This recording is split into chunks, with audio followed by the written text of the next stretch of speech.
on today's Tool Showdown by request.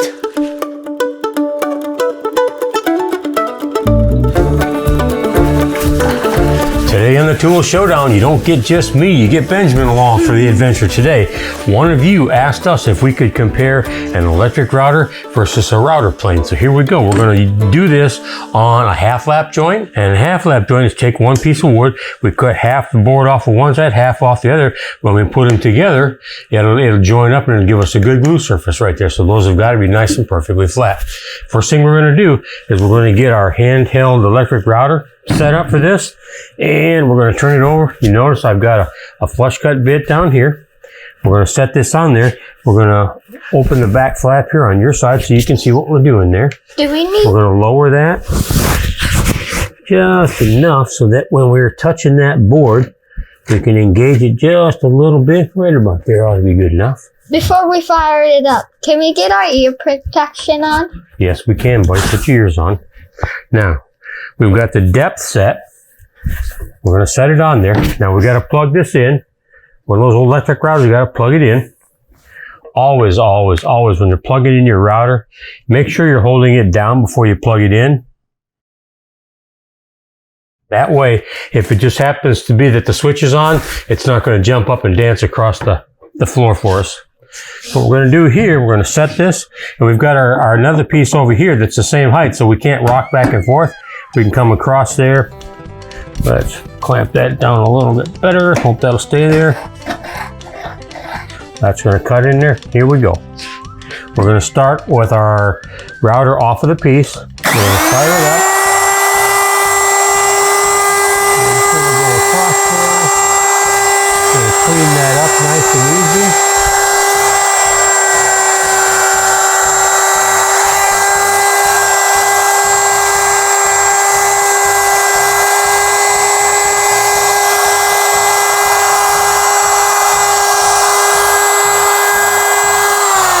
And obviously when you turn this off, we're going to take our hand off here. We're going to hit the switch to turn it off. We're going to hold it in place till it comes to a complete stop. Then we're going to turn it away and set it off to the side. So there, we've got our electric router that has cleaned our surface up here.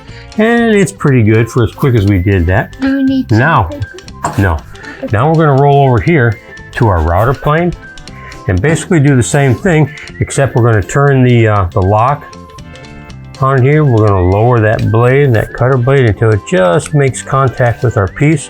We're going to lock it in place, and then we're going to, as we always do, we're going to grab our trusty piece of white crayon, lubricate this base so it slides across that board nice and easy. We're going to get this on here too.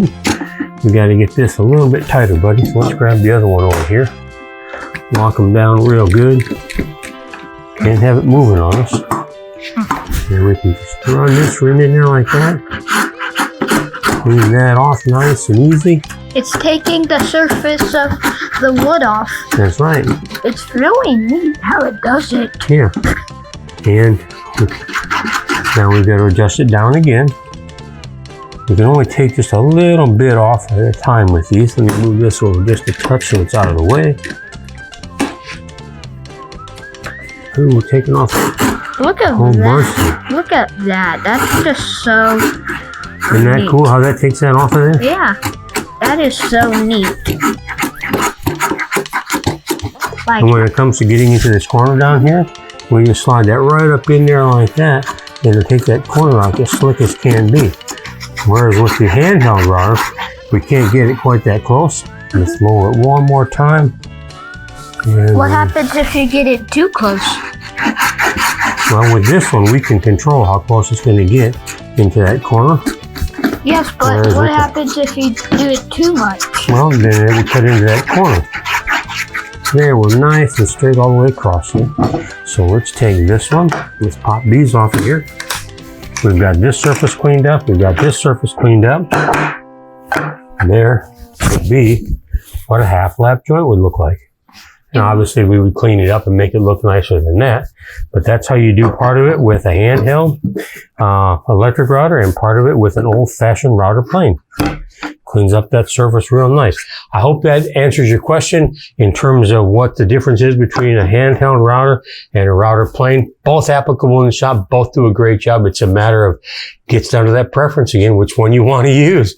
I prefer the old-fashioned router plane myself, but sometimes the electric router is the answer to the question. So go ahead and give both those a try, use them. And again, if you've got anything you'd like to see us put through the paces here on the Tool Showdown, let us know in the comments down below.